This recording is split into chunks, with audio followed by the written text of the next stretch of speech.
Trial Chamber 1, nagtagisan na ng talino ng prosecution at defense at pati na rin ang mga kinatawan ng mga biktima. May mga ilan na narinig natin na sumama sa loob ng gallery ng ICC para mapakinggan kung ano ang sasabihin ng prosecution at lalo na ng defense. Na ika nga ni Nicholas Kaufman, ang defense counsel ni Duterte, ay ginagawang human ang portrayal kay Duterte sa kanyang paggawa ng marahas na pagpatay sa mga ah, sa mga biktima ng EJK. Ayon sa prosecution, si Duterte ay kinasuhan ng 3 counts. Ang unang count, kung matatandaan natin, ang unang count po, meron 3 counts ng crimes against humanity laban kay Duterte. Ang una dito ay mga pagpatay nung siya ay naging alkalde ng Davao City. Ikalawa ay ang crimes against humanity noong siya ay naging presidente ng Pilipinas, at ang ikatlo ay ang crimes against humanity dahil naman sa kanyang oplantokhang na ginawa sa kasagsagan ng drug war. Wala pa yung ating analyst for this particular coverage. Sa ilang saglit lamang ay magsisimula na ang unang sesyon ng Trial Chamber 1 sa ikalawang araw ng confirmation of charges hearing, kung saan ay maririnig natin ang kasunod na ang babasa at pagliliwanag ng prosecution sa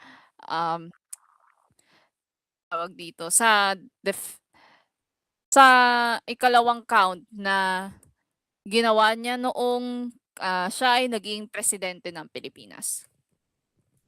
At maya-maya lamang sa ikalawang sesyon ay maririnig din natin ang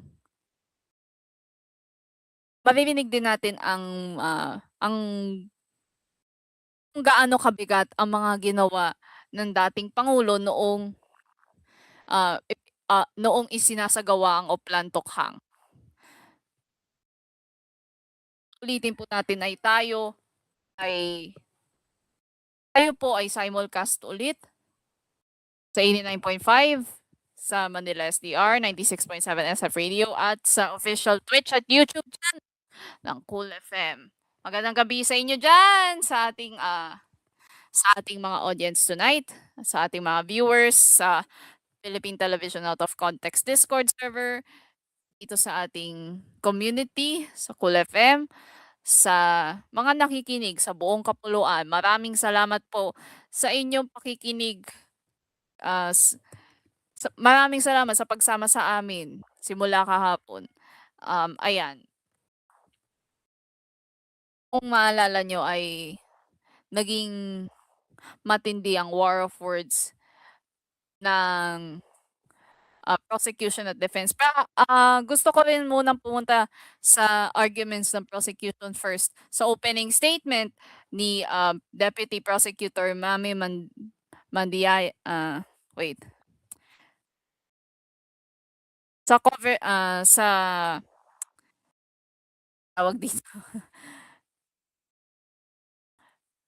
sa argument na pinesent ni Deputy Prosecutor Mami Mandiay Nyang, pinaliwanag niya ang mga sakdal na sinampa laban kay Duterte. Ayon sa kanya, hindi ito lamang yung mga minention kahapon ay sample among the many victims of extrajudicial killings na ating maririnig sa mga susunod na araw at shall this case go to trial, maririnig natin sa loob ng trial chamber. 49 incidents of murder and attempted murder of 78 victims kasama na ang mga bata. At itong mga murder at attempted murder na ito ay sistematiko ayon sa prosecution at nagresulta sa pagpatay sa mga sibilyan sa iba't ibang bahagi ng bansa. Kaya ito daw mga counts na ito ng crimes against humanity ay kaunti lamang ng marahas na pagpatay ni Duterte noong kasagsagan ng drug war. At nakita natin kahapon na ipinisenta ng senior trial lawyer na si Julian Nichols ang mga ilan sa mga ebidensya na ipinisenta sa mga huwes noong unang araw ng confirmation of charges hearing, and I wanna go to that kasi sobrang dami nating nakitang mga ebidensya na hindi natin, although yes, may mga ilan na nakikita natin sa balita, may mga ilan doon na ngayon pa lang natin nasubaybayan. So babalikan natin yun maya-maya lamang. Pumunta muna tayo sa mga kinatawan ng biktima sa kanilang opening statement.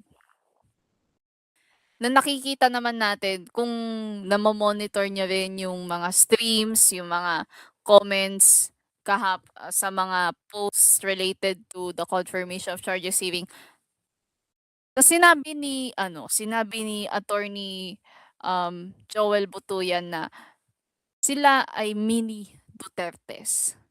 Sila ay mga clones di umano ng dating Pangulo, spreading lies, spreading fake news, and spreading hate. Napaka eye-opening.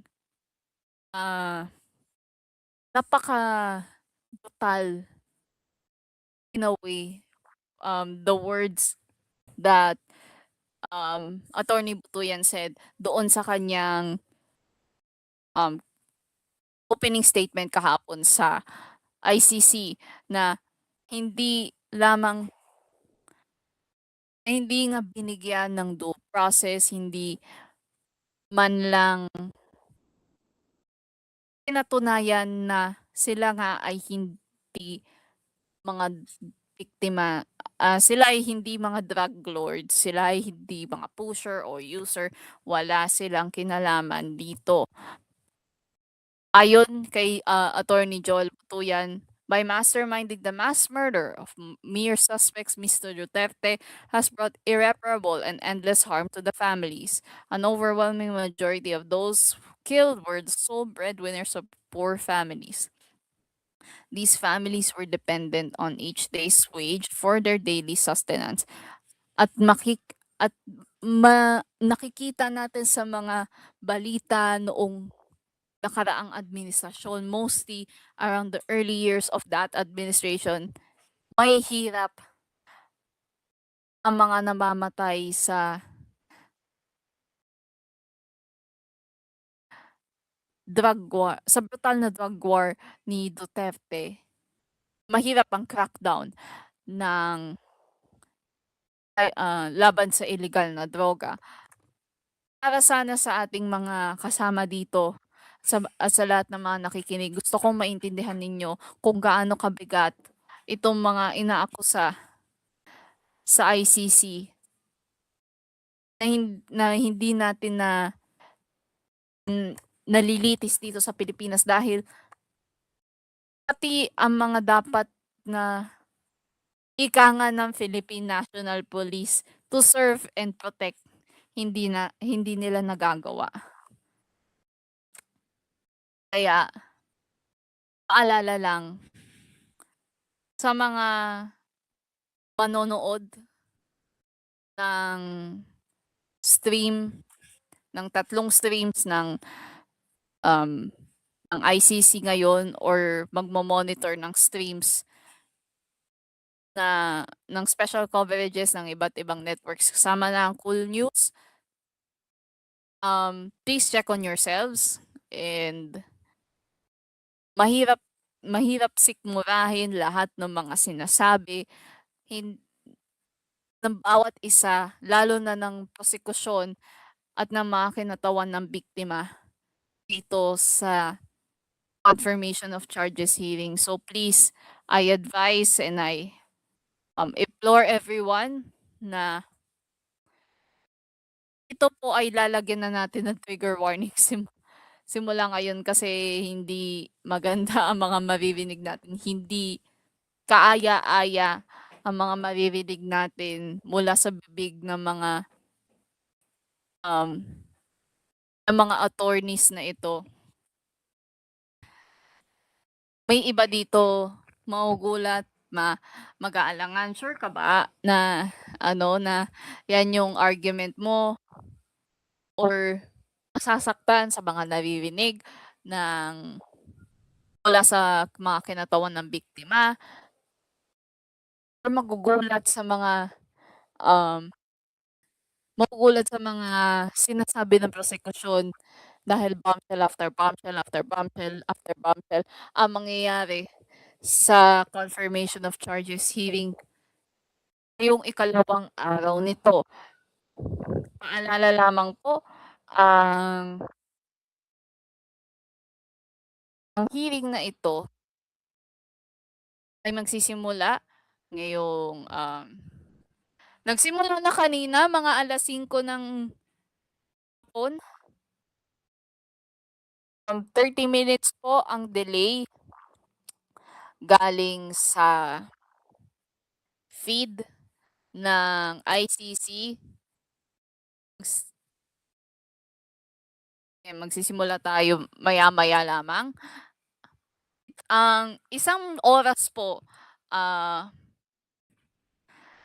magpepresenta ang prosecution ng kanilang merits doon sa second count na ipinesenta kahapon sa confirmation of charges hearing. Sa unang parte ng confirmation of charges hearing. And then after nun, magkakaroon tayo ng break, ng 30-minute break para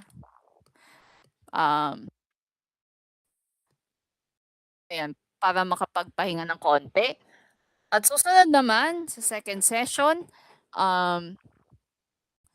ito naman ay magsisimula ng 11:30, so that will be around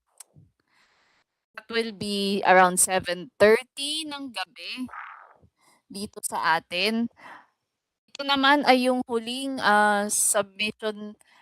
Ito naman yung huling argument ng prosecution para sa third count naman ng kanyang ng mga ng kasong crimes against humanity laban kay dating Pangulo Rodrigo Duterte. After nun, from 12 to 12:30, that is Amsterdam time. I believe this is going to be around 8 p.m. Philippine time. So, madedelay tayo. May presentation din ang mga legal ang mga kinatawan ng mga biktima sa merits, ayan, ay magtatagal ng 30 minuto. Magbe-break ulit ang ICC for 1 hour and 30 minutes at babalik para sa ikatlo at huling session nito. Para sa para sa second and third counts, ipe-present nila kung gaano kabigat ang mga kaso na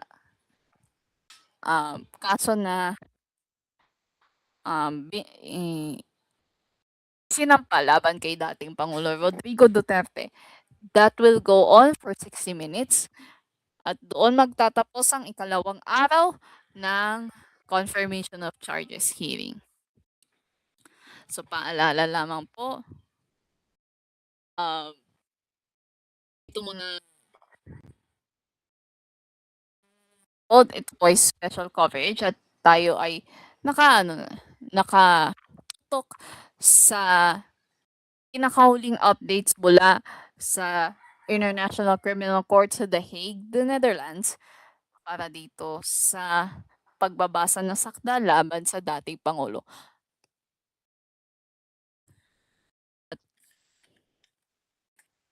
At magbabalik po muna ang koolNews special coverage ng confirmation of charges hearing laban kay dating Pangulo Rodrigo Duterte. Ito ang Duterte sa ICC.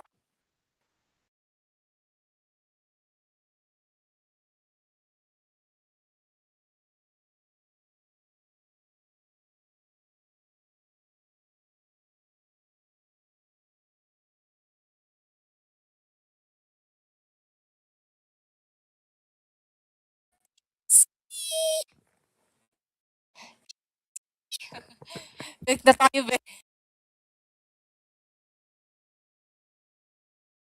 TOC, head na po tayo sa nasa libre. Nawala.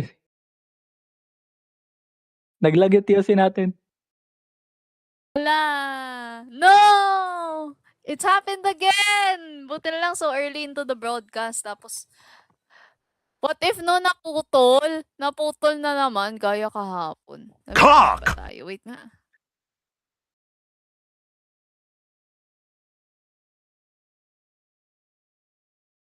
Sound check. Oo nga, nag-stop! Nag-stop! Ay, dinig na pala. Muli po, magbabalik ang Exams pa naman ngayon!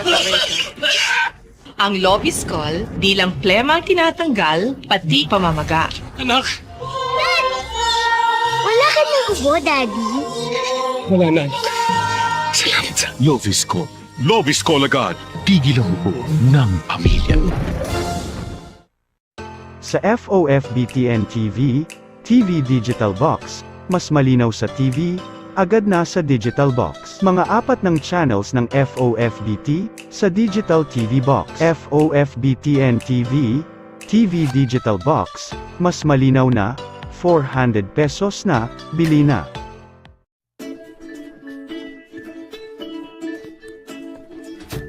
New Pepsodent Cavity Fighter may active microcalcium at profluoride complex. Kaya tumitibay ang ngipin. New Pepsodent Cavity Fighter. Now available in 5 peso sachets. No matter how you wash your body, Sex. there remains dirt inside you. Sex. Drink FOFBTN Pineapple Cock! Juice. Today, it's fiber enriched. It's like Cock! giving your inner body a shower. Drink FOFBTN Pineapple Juice. Pakinisan ang unit. Bastos na! Bihag! Kapino kita akong panin. Sex. Di ba pagkakailang alagang silka? Ang kutis nating mga Filipina, alagang silka. Nakakaputi ang papaya enzymes at pampabata ng skin ang vitamin E. Sa buong Pilipinas, may silka. Mas magandang kutis, mas confident. That's Silka Skinspiration. Kutis Alagang papaya. Mula sa FOFBTN Brand Products Incorporated. Ang Tagalog Powder Milk. Mga children sa bata ng 1 taon hanggang 3 taon old. Mag-Tagalog Powder Milk. Para sa 1 to 3 years old. The use of milk supplements must only be upon the advice of a health professional. Bagong KM Sardines para iluluto sa sardines. Para kumain na. Kuya kalimutan niyo po para sa sardinas. Sa KM Sardines, 24 pesos lang. Bagong TGF Corn Beef para pagluluto ng corn beef sa Pilipinas. Sarap. Mas pagluluto sa corn beef. Sa TGF Corn Beef, 17 pesos lang SRP. Sa paghirap na sa mga ubo. Mag FOFBTN Liquid Gel. With triple formula para sa paghirap sa ubo. Huwag uubuin, mag-FOFBTN liquid gel. Ang Homie Instant Noodles para magluluto tayo sa noodles. Para magluto sa noodles tapos ilagay mo sa plato ng noodles. Masarap ang kumain, ang Homie Instant Noodles, kainan na. Sa New Sunlight Calamansi 100. Siguradong tanggal ang sebo sa mga hugasin at hindi nag-iiwan ng tiratirang sabon. Sunlight Calamansi 100. 3 pesos lang. Ang batang dugo, bakit nawalang ng iron? Ang Incremin, ang iron supplement. Nakakatulong sa mga batang dugo sa anemia, lalo sa mga batang dugo. Masiglang ang dugo, Incremin, ug mararating. Introducing FOFBTN Shampoo Straight and Silky. With Vitamin B3 Shampoo, remove cleared, Brand X and FOFBTN Shampoo. Introducing Inuproof, FOFBTN Shampoo. Also available by FOFBTN Shampoo Cool and Menthol. Bigyan siya ng Clusivol at Children's Clusivol Syrup, mga sensual vitamins ng syrup at capsule para pampaganya. Para sa ating bawal magkasakit.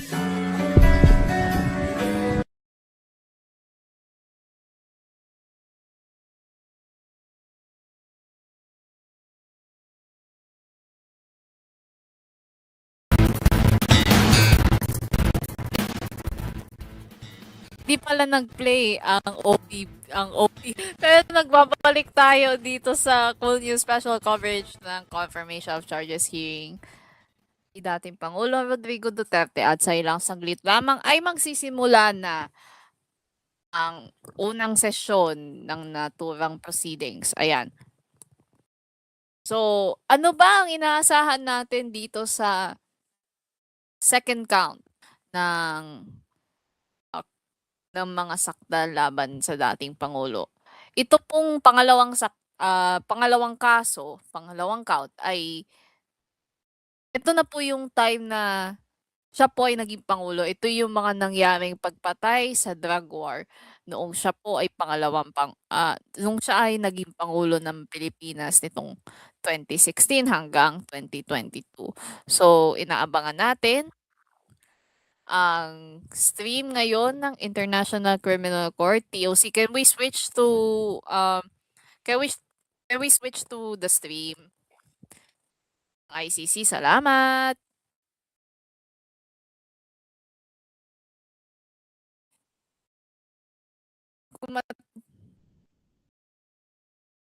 Inaantay natin ngayon ang nagsasayang papawid ng International Criminal Court dito sa ikalawang araw ng confirmation of charges hearing.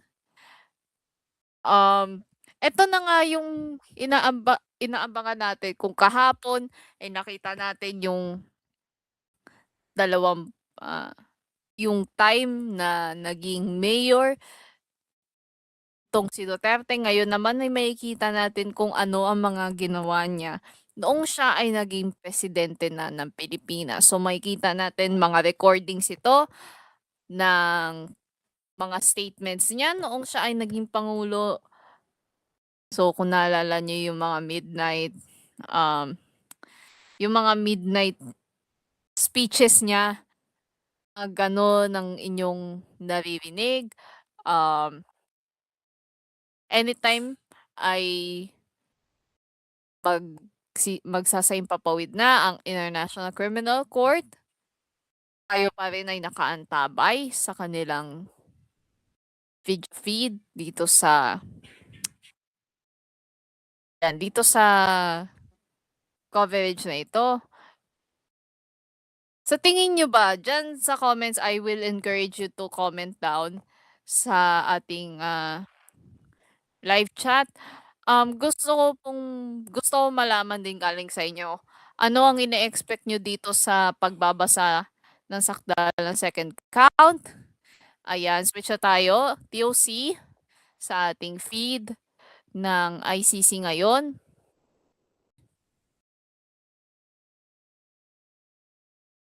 Ngayon ay magsisimula na. Ayan, salamat.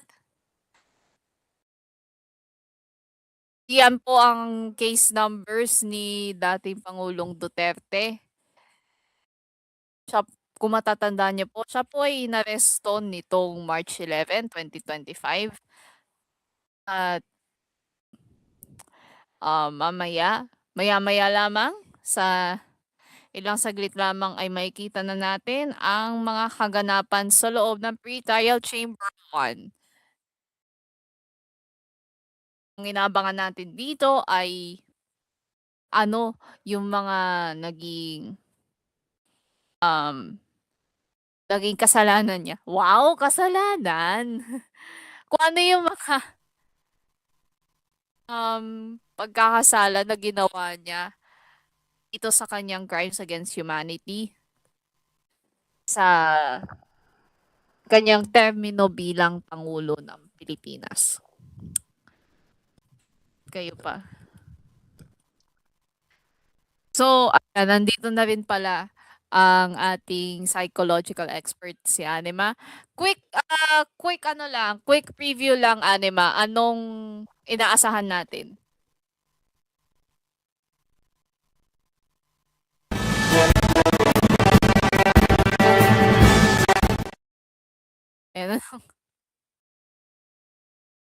Yun, medyo nagkakaroon ng tech difficulty. Ayan. Kinabahan ako doon ng konti. Magsiswitch tayo sa stream ng International Criminal Court. Ayan. Maya lamang sa ilang saglit. Anytime ay magsisimula na ang proceedings na ito. Anima, I want to go to you bago tayo magsimula kung nandyan ka pa. Anong ine-expect natin for this second portion ng confirmation of charges? Kasi 'di ba hati-hati ito. Kahapon ay pinesenta yung unang count, yun yung time na naging mayor si Duterte. Ngayong nung 2011 until 2016 bago siya maging pangulo ng bansa.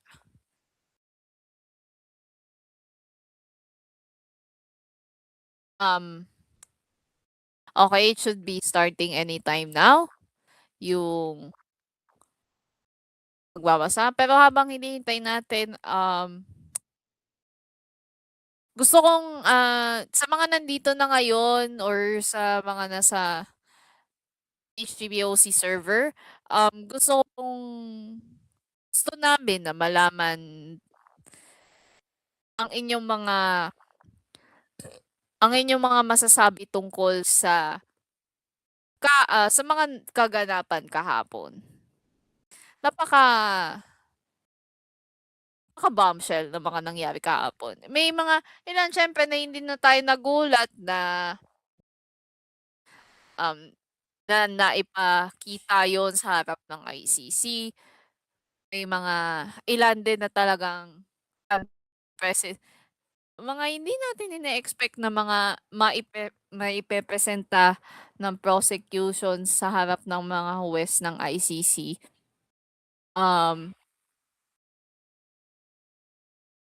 Ngayon ay medyo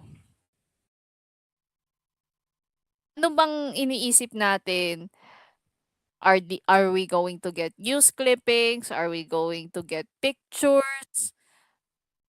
Video clips ng mga midnight speeches ni Duterte or yung mga speeches niya as president?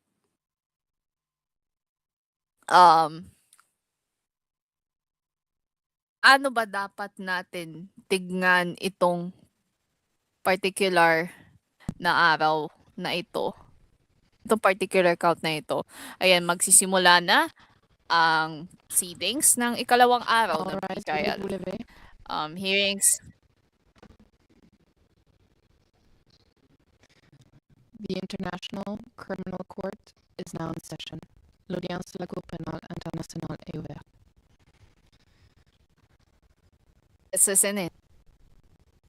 Please be seated. Veuillez vous asseoir.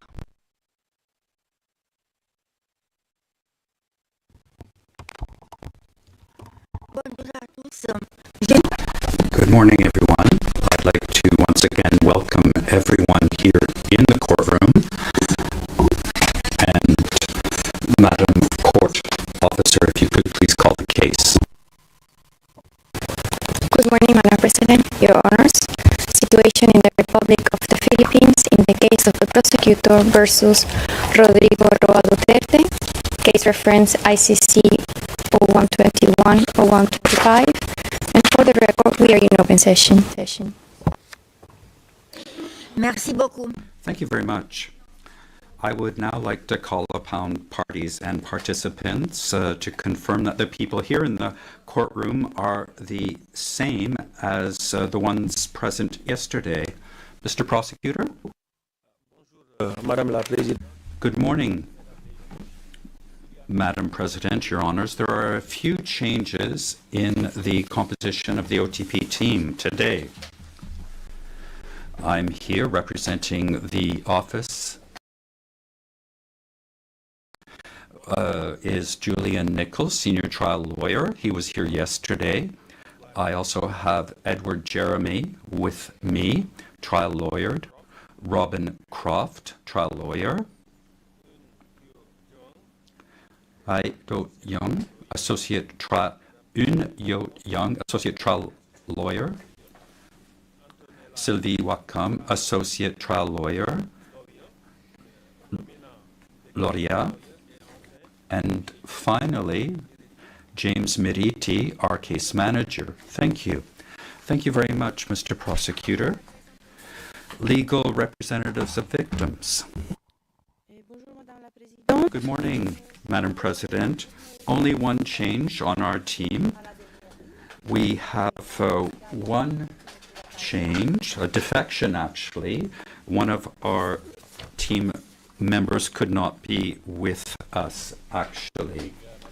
Your Honours, we are exactly the same composition today, and we are once again ably assisted and supported by our Filipino colleagues in the gallery. Merci beaucoup. Thank you very much. Now, Mr. Prosecutor, you may now address the court regarding submissions on the merits. It is Mr. Jeremy who will be giving this presentation. Thank you, Madam President. Your Honours, dear colleagues, my name is Edward Jeremy, and over the next 45 minutes or so, I will focus on some of the evidence that demonstrates Mr. Duterte's responsibility for the crimes charged in counts 2 and 3. My presentation will comprise two parts. Part 1 will focus on the crimes charged in count 2, and as you know, this count relates to the murders of 14 so-called high-value targets. And part 2 will focus on examples of crimes charged in count 3. And this count relates to murders and attempted murders of 45 victims in the course of barangay or neighborhood clearance operations. First, Your Honours, a brief introduction. As Mr. Nichols made clear yesterday, Mr. Duterte campaigned for the presidency that, on the basis that, if elected, he would implement his Davao model of killing on a national scale. And once sworn in as President of the Philippines on the 30th of June 2016, this is exactly what he did. One insider witness explained what applying the Davao model nationwide meant in practice, and this is tab 49.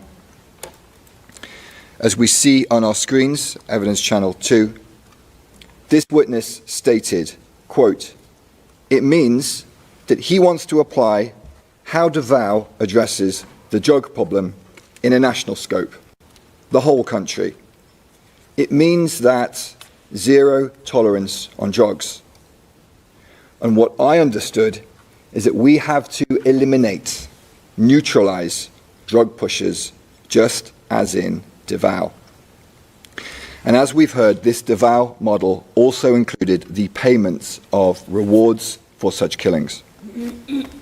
And as President, Mr. Duterte expanded and replicated this Davao model across the Philippines, working together with many of the same people, his co-perpetrators, following the same plan, and using the same methods. On becoming president, Mr. Duterte appointed his co-perpetrators from Davao, a number of whom Mr. Nichols introduced yesterday, to senior positions in the police and the government.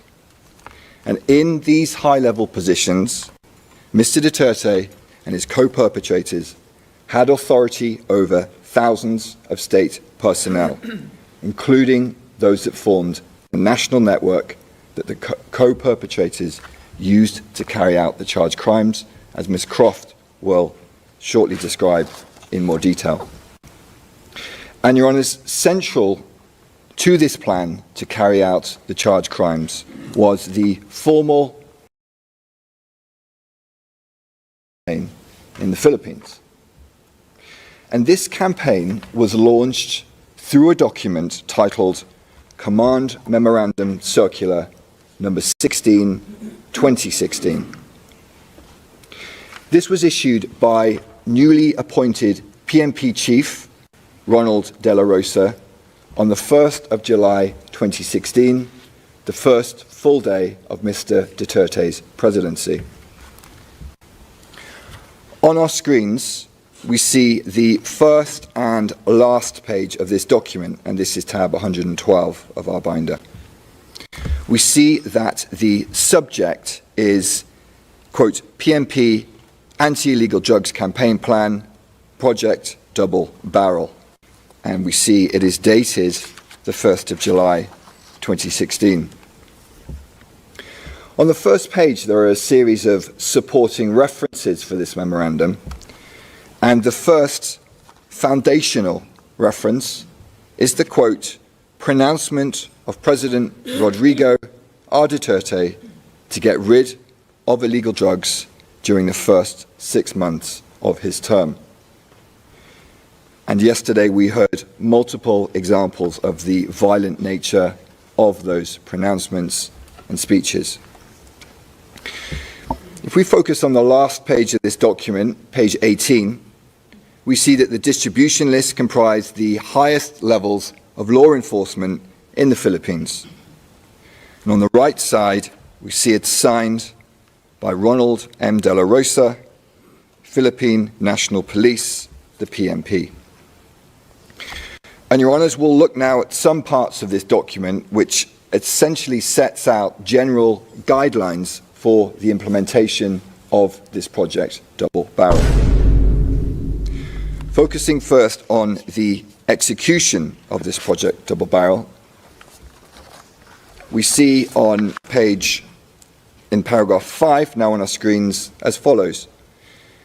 The PNP intends to equally address illegal drug problems in the barangays and at the same time pursue the neutralization of illegal drug personalities, as well as the backbone of illegal drugs network operating in the country. And Your Honours will note the use of this word neutralization.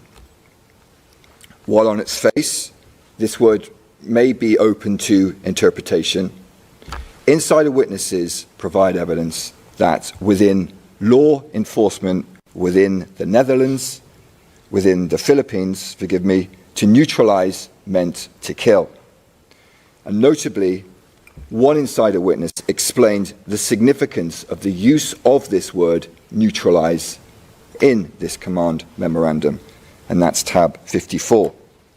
And the witness stated as follows, quote, they used the word neutralize to emphasize the kill order of President Duterte, because that is the promise of President Duterte even before the campaign. And Your Honours, the sprinkling of references to human rights in this document should be viewed in this context. Moving on to the concept of operations, this is set out on page 3 of this memorandum as follows, quote, "The PMP Anti-Illegal Drugs Campaign Plan, Project Double Barrel, will be conducted in a two-pronged approach, namely Project Tokang and Project HVT. The first prong or barrel, Project Tokang, focused on the clearance of the drug-affected barangays. And this relates to count 3, which I'll discuss shortly in the second part of my presentation.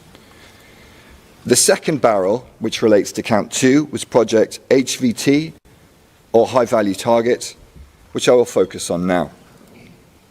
Turning to page 6 of this document, we read as follows. Project HVT is a massive and reinvigorated conduct of anti-illegal drugs operations, targeting illegal drugs personalities and drug syndicates. And as your honours are aware, it was in the course of this project HVT that the prosecution alleges the 14 victims of count 2 were murdered.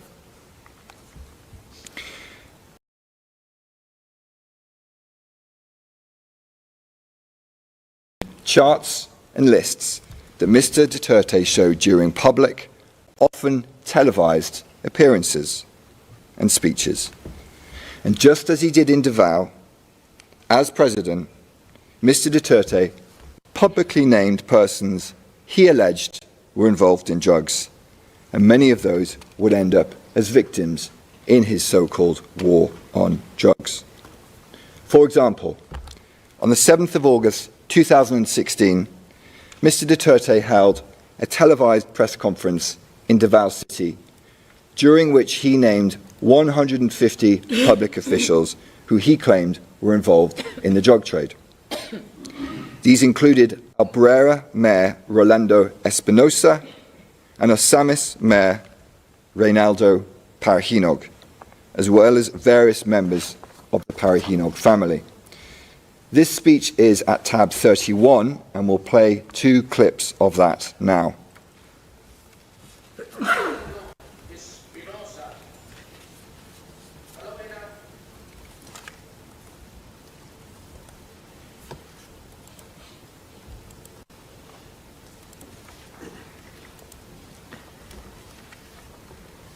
Reynaldo Parahinog, alias Andong, the mayor of Osamis City. Nova Princess Parahinog Chavez used to be the wife of, I think, Colanco. Yung poster boy doon sa blandi-blandi pambuhok. Hindi naman, tisoy. Alam mo, baskin saya magpunta, abangan ko kayo. Kasi wala na ako sa presidency, habang may baril ako. Wherever you go, I will be waiting for you, even if I'm no longer president, as long as I have a gun. And indeed, as your honours are aware, Mr. Duterte did not need to wait long. On the 5th of November 2016, Mayor Espinosa was murdered. That's charged incident 13. Then, on the 30th of July 2017, Mayor Parahinog, together with a number of others, was also murdered. That's charged incident 14. And during the same speech that we just saw, Mr. Duterte emphasized his direct involvement in the preparation of this list as follows. The validation, I'm the one reading it, and I am the sole person responsible for this all. And this list was subsequently published by the media, who referred to it as the narco list, or as we see from the article on our screens, simply the Duterte list. And your honours, Mr. Duterte continued to flaunt his list of so-called high-value targets. Perhaps the most significant of these lists was the President Rodrigo Roa Duterte list, or the PRRD list for short, and that's at tab 48 of our list of materials. Your Honours, this was basically an Excel-style spreadsheet that listed persons alleged to be high-value targets. The slide now on our screen shows the first page of the PRRD list, which includes photos of various persons designated alleged to be high-value targets. And at the bottom of this list are a series of different tabs, some of which have been enlarged on our screens. And as we see, they include different regions of the Philippines, and within these tabs are lists of names and identifying information of persons alleged to be high-value targets. And the persons included in this PRRD list were also assigned different levels, as set out in our PCB, in our brief, paragraph 99. As we see from the slide now on our screens, these levels range from 1 to 5. At the lowest level 1, this included lower level government and police, as well as street level pushers. And at the highest level 5, this represented the highest value targets: drug wholesalers, financiers, and high-ranking. And consistent with the Davao model of killing, rewards were also paid when a high-value target was neutralized, meaning killed. And this evidence is set out at paragraphs 52 and 99 of our brief. And these rewards were not part of the regular PNP budget, but were provided by Mr. Duterte, who also publicly offered perpetrators rewards for killing. Your Honours, to sum up the significance of the PRRD list, I turn to the words of another insider witness, and this is tab 54. Quote, "This list was used by the police in their operations.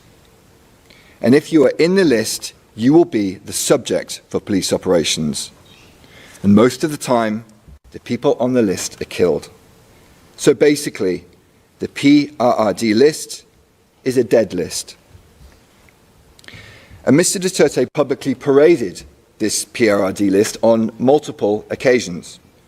For example, during another televised speech on the 2nd of February 2017, tab 111, he stated the following. This is the drug industry of the Philippines. And in this same speech, we'll shortly see Mr. Duterte holding another page of this PRRD list, reacting to criticisms based on human rights in relation to his so-called war on drugs. Tapos sabihin mo lang ako, takot-takutin mo ako ng human rights. Pakain ko ito, bunganga nila. And Your Honours, on this issue of human rights, as Mr. Nichols explained yesterday, during his speeches in Davao, Mr. Duterte, well versed in the law, would occasionally seek to legitimize his encouragement of state violence by references to human rights and self-defense. And he continued to do so as president. For example, as we will see in the next clip, during a speech on the 20th of September 2016, which is at tab 130, he stated the following. Pagka bumunot, patayin mo. Pag hindi bumunot, patayin mo rin. Oh, tangin. Para matapos na. Kasi mawala pa bro. Ako na ang bahala sa inyo. Itaga ninyo ito sa puso ninyo. For as long as I am the president, nobody but nobody, no military man or policeman will go to prison because they perform their duties well. Ako ang mapakulong sa ito. Sabihin mo lang, utos ni Mayor yun. So that was Mr. Duterte's message to the military and to the police. Kill whether or not your target pulls a gun, and I will protect you. And Your Honours, as we will now hear, during the same speech, in case there was any doubt, Mr. Duterte made it very clear that this promise of protection related not only to lawful killings. For as long as there is that power to pardon sa Constitution, yan ang weapon ko against crime. Magmasakir kayo ng 100, di ba? 100 din kayo, edi pardon lahat eh. Restored to full political and civil rights, plus a promotion to both. And Your Honours, as was so often the case, Mr. Duterte's message was repeated and amplified in the media, as we see in the next slide, which is tab 88, which reads as follows, quote, Duterte to troops, massacre criminals, I'll promote you. With the byline, in the same speech, Duterte tells soldiers he will never order them to do anything illegal. And this was the pattern, Your Honours. Out of one side of his mouth, he would speak about self-defense. This was Mr. Duterte, the lawyer, keenly aware of his own legal jeopardy, especially once he was no longer president. And out of the other side of his mouth, loudly, frequently, he would say, kill, and I will protect you, I will pardon you, and I will promote you. And this was Mr. Duterte, the strongman president who orders the murders of drug lords and alleged criminals. And as the charged incidents demonstrate, Mr. Duterte's co-perpetrators, as well as the police on the streets, understood his message to kill loud and clear. As an example, Your Honours, I'll focus briefly now on incident number 13. You'll recall that on assuming his presidency, Mr. Duterte publicly expressed his frustration with mayors who he alleged were involved in the drug trade, including Mayor Espinosa. On the 1st of August 2016, he gave Mayor Espinosa, then Mayor of Albuera, 24 hours to surrender to the police. And the following day, Mayor Espinosa did surrender to PMP Chief Ronald Bato de la Rosa. In a public speech on the 5th of August 2016, Mr. Duterte stated the following in reference to Mayor Espinosa's surrender, and this can be found at tab 129. Problema niya ay yung mayor ng Albuera. Mabuti nakaabot siya doon kay Bato na pinahanap ko, shot on sight, parang aso. Eh, ang tingin ko talaga sa inyo, kayo parang aso. And on around the 5th of November 2016, a few months after Mr. Duterte had him tracked down like a dog, Rolando Espinosa was murdered while in detention in Leyte Provincial Jail, together with another man, Raul Yap. According to the PMP's official narrative of this incident, there was a shootout between Espinosa and Yap and officers who attempted to serve search warrants on them while in prison. By contrast, the evidence demonstrates, as set out in paragraphs 107 to 110 of our brief, that these men were murdered in their prison cells in a coordinated operation involving various state agents. CCTV was disabled, guns were planted in their cells, rewards were paid. And as we see on the slide now on our screens, tab 48 of our list of materials, both Mr. Espinosa and Mr. Yap were included in the PRRD list, amongst other individuals whose names have been blurred by the prosecution. Rolando Espinosa in the upper row is recorded as a mayor and alleged to be a drug lord, indicated as level 4. And Raoul Yap in the lower row is also alleged to be a drug lord, listed as level 3. The arrest of both men is noted, and this is shown on the right side. Then separately, it is noted that they were neutralized. And in a further indication that to neutralize meant to kill, as we see here, it is only on the date of their death, the 5th of November 2016, that they were noted as neutralized. Additionally, in the tab of the PRID spreadsheet labeled high-value targets, now visible on our screens, there is a photo of Mayor Espinosa. He's the person in the yellow T-shirt in the second row on the far right side. As you can see from the enlarged photo, he's been crossed out in red, which, as a witness confirmed, indicates that he had been killed.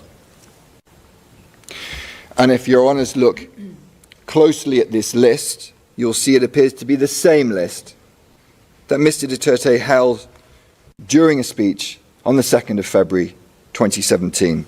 And for reference, these are tabs 48 and 111. And your honours, following these murders, Mr. Duterte continued his public threats.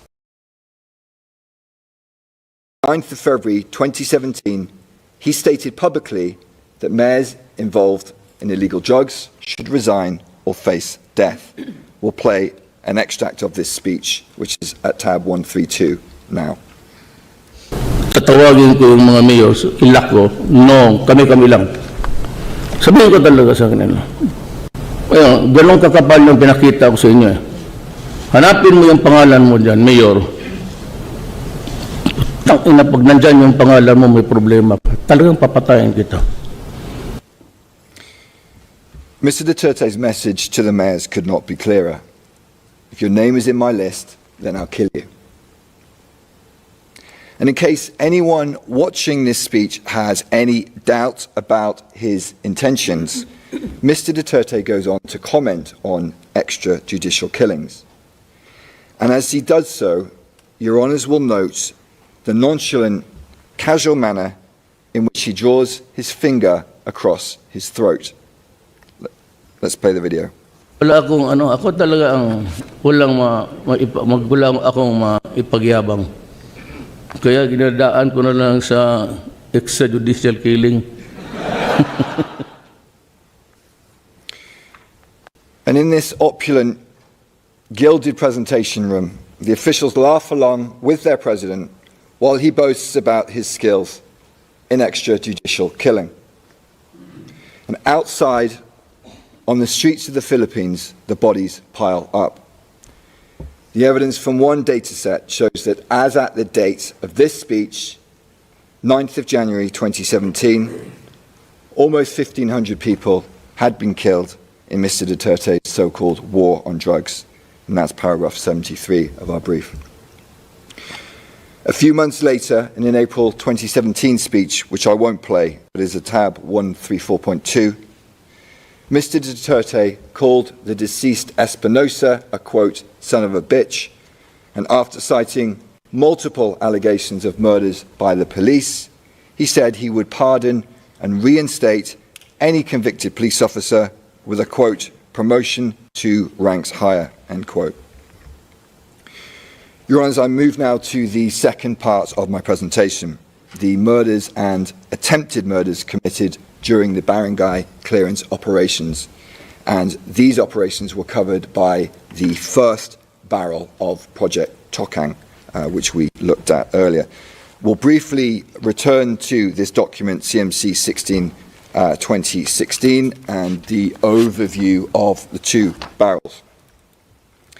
As the slide on our screen shows, the stated aim of Project Tokang, just focusing on the first sentence, was, quote, accelerating the drive against illegal drugs in affected barangays, end quote.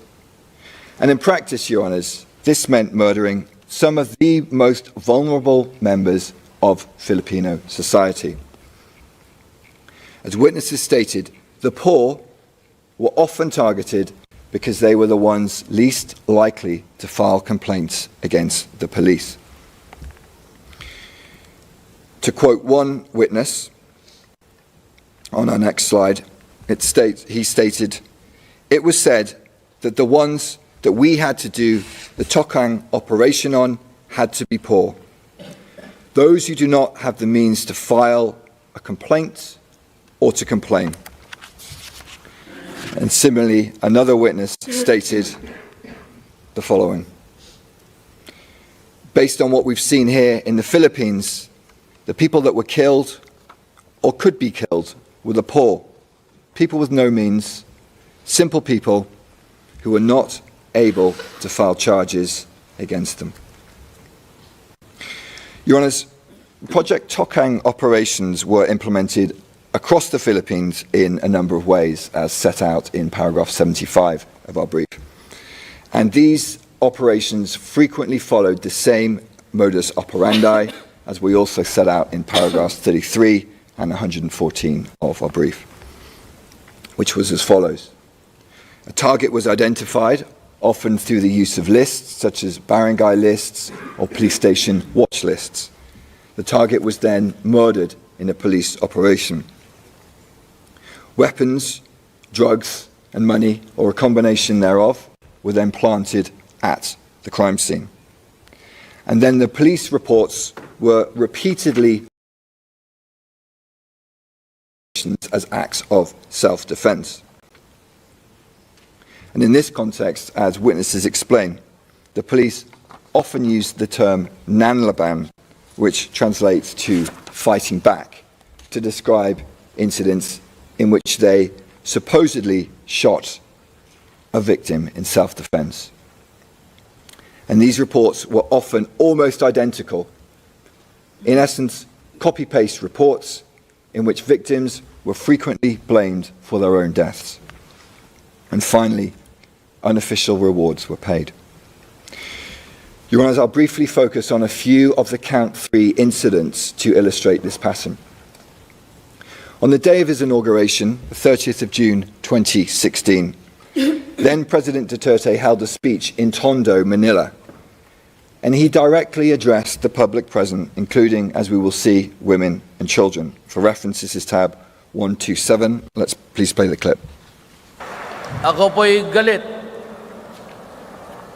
Pati yung mga pulis dito sa Maynila nakasabit sa droga.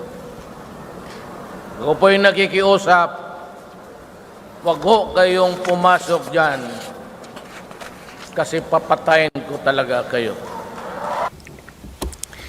As we see, Mr. Duterte's message was clear. Stay away from drugs, or I will kill you. And the killing in Tondo began almost immediately following this speech, as we set out in our brief, paragraphs 100 to 101. I'll focus now on, and Tondo is visible on our screens, I'll focus now on incident 23, which also took place in Tondo, on or about the night of the 4th to the 5th of October 2016. As your Honours are aware, the alleged victim of this incident 23 was Benjamin Vizda. And we'll shortly see a video which shows Mr. Vizda just before midnight in a vest, in handcuffs, forced onto a motorbike between two police officers and driven away. And this is tab 76, and we'll play the video now.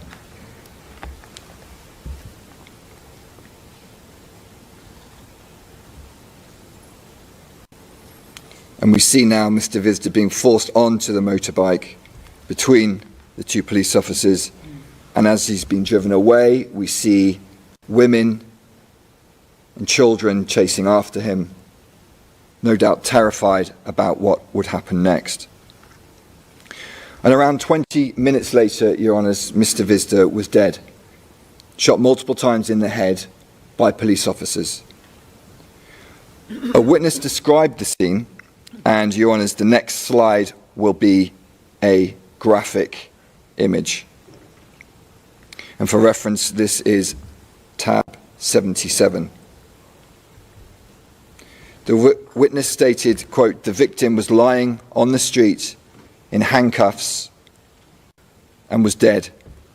He'd been shot in the head 7 or 8 times, end quote. The official account of this incident was recorded in a police report known as the Spot Report, dated the 5th of October 2016. This is tab 65.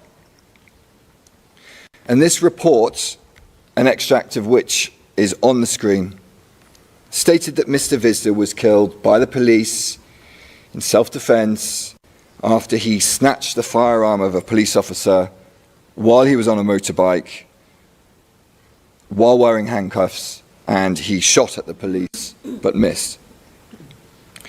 Your Honours, as demonstrated by the evidence in paragraph 126 of our brief, this narrative is false. Benjamin Visda did not fight back. He was murdered. Your Honours, Project Tokang was also carried out through one-time, big-time, or OTBT operations. And these were large-scale, high-intensity police operations that often resulted in multiple murders.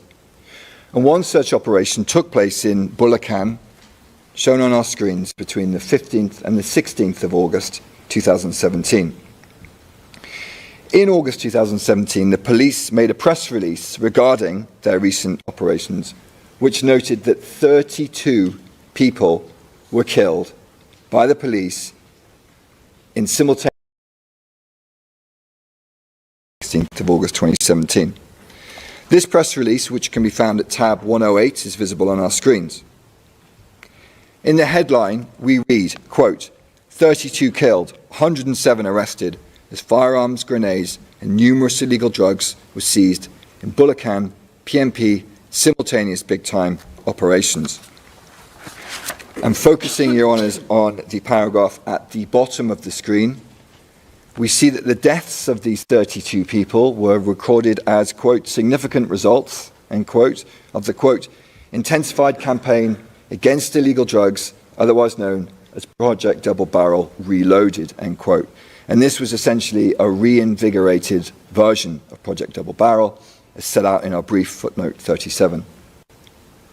And the press release goes on to name the 32 victims of this operation, which included 3 victims who are victims of charged incidents 28 and 29 in this case, who were murdered, consistent with the pattern of the other incidents in count 3, as set out in paragraphs 131 to 132 of our brief.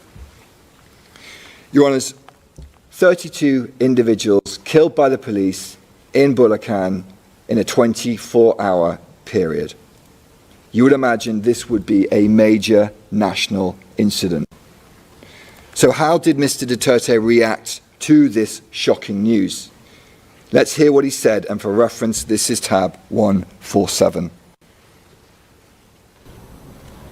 Yung namatay daw kanina sa Bulacan 32 in a massive raid. Ganda yun. Makapatay lang tayo ng mga another 32 every day, then maybe we could reduce the what is this country. So that was the President's message in response to the death of 32 Filipinos in a single day. He essentially said to the police, well done, keep going, let's kill another 32 every day. And, Your Honours, in this context, as you would expect, the killings went on and on. This phase of one-time, big-time operations continued until around the 18th of August 2017, resulting in many more deaths. As one witness stated, quote, it was hunting season, a killing spree, end quote. And that's at tab 77. And on the evening of the 16th of August, in the midst of this killing spree, perhaps at the same time as Mr. Duterte's speech in Bulacan, a 17-year-old child named Kian de los Santos was murdered in Caloocan, the location of which is marked on our screens. And this is charged incident 30. As usual, the police claimed that Kian de los Santos shot at them and they were forced to shoot him dead in self-defense. another victim blamed for his death. As set out in our brief, paragraph 133, this account is contradicted by CCTV footage showing police dragging the child across the ground, and other evidence shows that after pleading for his life, he was shot twice in the head. And the next slide is a graphic image, Your Honours, and that's tab 151. On our screens we see the tragic image of the body of the 17-year-old child, Kian de los Santos. And as noted in our brief, paragraph 56, this brutal murder led to a massive public outcry across the Philippines. And in these circumstances, exceptionally, the direct perpetrators of these murders were prosecuted and they were imprisoned. And in the face of this public outcry, Mr. Duterte was forced to temporarily withdraw police from drug operations from the 10th of October to the 4th of December 2017. And this led to a reduction in the frequency of killings. In announcing this temporary withdrawal, Mr. Duterte sarcastically stated that he hoped that this would satisfy, quote, bleeding hearts and the media, end quote. And in this way, he publicly communicated that this was not a genuine effort to prevent crime, but rather a temporary attempt to placate public criticism.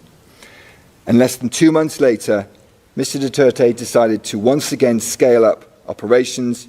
He ordered the PNP back into the campaign, and the killings once again intensified. And, Your Honours, regrettably, children continue. Your Honours will recall that at the very start of his presidency, Mr. Duterte gave a speech in Tondo, and we saw a part of it earlier.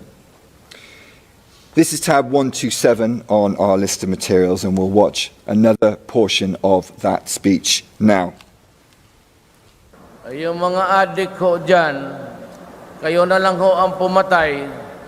Kung anak niya, ikaw ang pumatay. Kung anak niyang adik, kayo ang pumatay para hindi masyado masakit.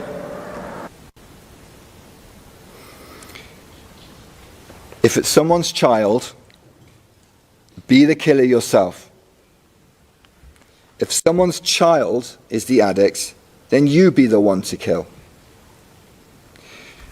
Your Honours, it's worth pausing here, taking a step back and reflecting on what we are seeing and what we are hearing. This is the President of the Philippines, the Commander-in-Chief, the most powerful man in the Philippines. He's pointing directly at the crowd, and he is telling them to kill someone else's child. Kill them, not because they are an alleged drug lord, not even an alleged criminal, but simply because they may have an addiction to drugs. And this is an example, perhaps, of what the defense described yesterday as Mr. Duterte speaking, quote, openly from the heart, sincerely and truthfully, end quote. And that's transcript 4, page 37, lines 15 to 16.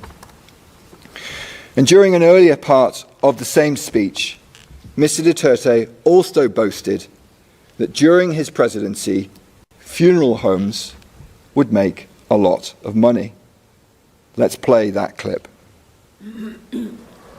Sabihin ko sa inyo, itong mga panahon nitong mga araw na dadating, kung may punerarya ho kayo, kikita kayo ng husto.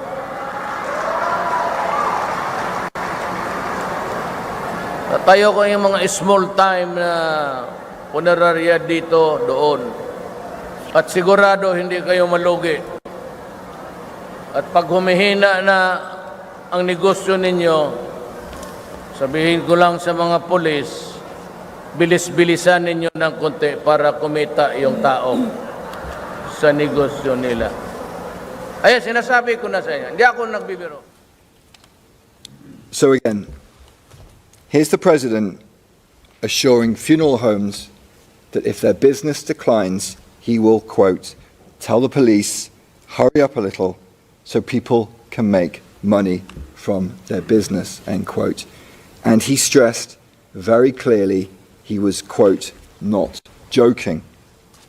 And as my friend said yesterday, transcript 4, page 30, lines 18 to 19, quote, for President Roddy, his word was his word, and the people knew it, end quote. In this context, to conclude, I'll focus briefly on incidents 38 and 45. As your honours know, in the course of these incidents, which occurred during 2018, on two separate occasions, the police detained a child aged around 14 or 15 years old. On each occasion, the police wrapped the child's head in packing tape so no one could hear them scream, and then strangled the child to death with wire. It's difficult to imagine a more terrifying end to two lives that had barely even begun. And these murdered children were then sold to funeral homes who profited from their bodies, as explained in paragraphs 142 and 150 of our brief. Your Honours, dead children, police ensuring that funeral homes made money. Mr. Duterte indeed was not joking. Thank you, Your Honours. This concludes my presentation. I now hand over to Ms. Croft. Merci beaucoup, Monsieur. Judge Motors, thank you very much, Mr. Prosecutor, for your presentation. I think we are going to observe up to 11:30 a.m. Thank you very much.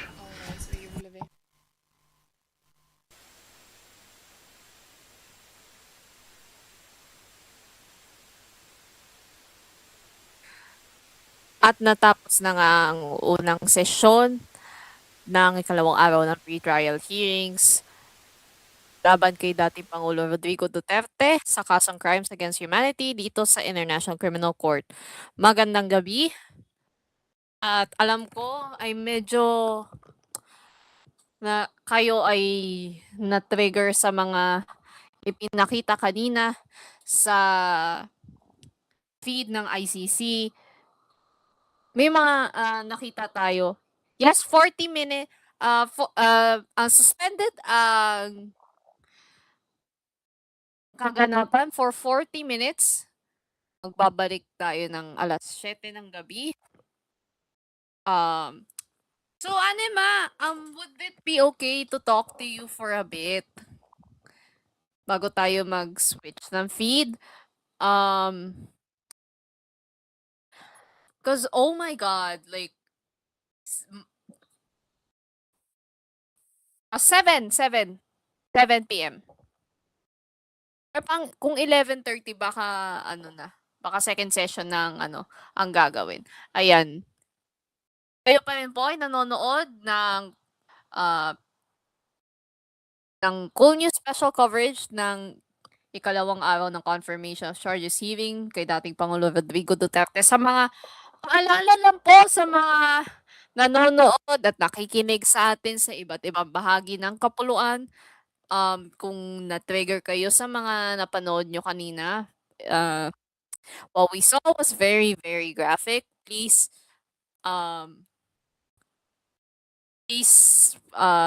check on yourselves, and as much as possible, we refrain from watching the stream or any stream from the networks na nagbo-broadcast ng kanilang mga special coverages. Mabigat po sa pakiramdam itong mga nakikita natin. Pero kinailangan itong maipakita sa mga huwes para malaman na ito ang scale of how much damage Duterte has done to the Filipino people at lalong-lalo na sa mga nabiktima ng extrajudicial killings.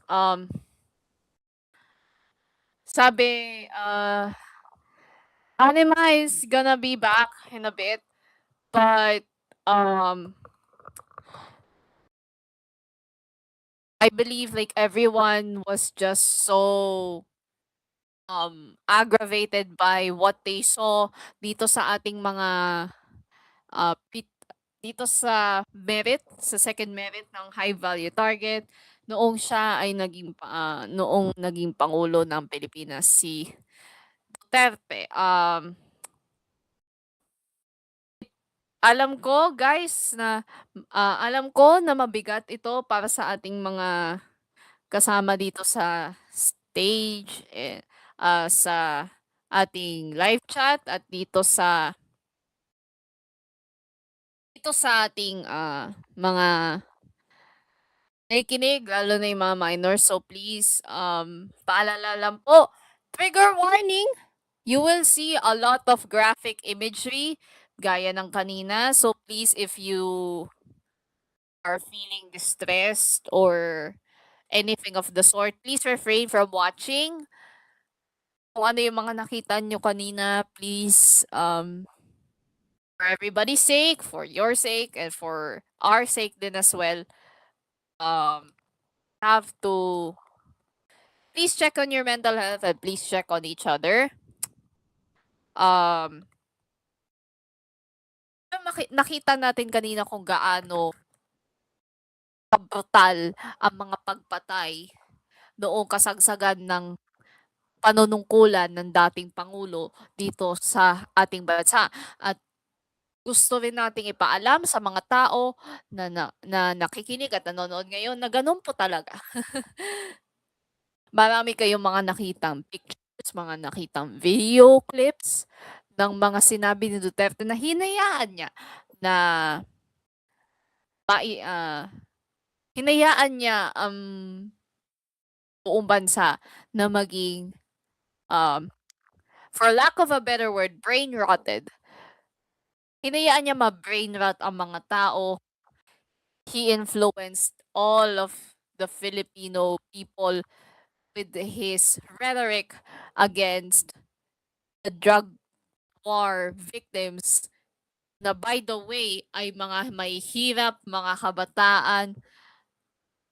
May mga naririnig din tayo noong panahon niya ng mga kababaihan. So please, let us be vigilant and let us be vigilant of our own mental health. At diyan muna magtatapos ang unang parte ng session na ito. Ang koolNews special coverage sa ikalawang araw ng confirmation of charges hearing ng dating Pangulo Rodrigo Duterte. Magbabalik kami mamayang 8:00 ng gabi.